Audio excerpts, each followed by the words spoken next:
Makipagtambayayong ang Department of Health Region 11 ngadto sa nagkadayang Barangay Council sa Riyon kini aron masiguro nga mamahimong malampuson ang paghahimon nga measles rubella supplemental immunization activity nga pagasugdan karong Enero 19, 2026 ug matapos sa February 13, 2026. Nasa 513,009 ka mga bata nga nag-edad og unom hangtod 59 ka bulan ang target nga mabakunahan.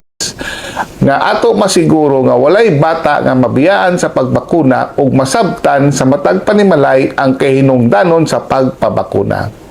Dini sa Davao City nangandam na ang City Health Office sa mong vaccination program. Di nasa 167,192 ka mga bata ang target nga bakunahan. Busa karon pa lamang gipasabot na nila sa mga ginikanan ang importansya sa maong bakuna. Ang bakuna mo good, it gives immunity to a person. So dapat pag-inject na ang lawas na mo react sa bakuna o iyang ihatag ang saktong protection.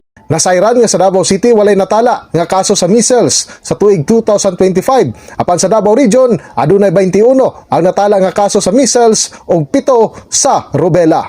In the heart of changing lives, ako si Brigada Julius Pacot alang sa 93.1 Brigada News FM Davao, the Music and News Authority.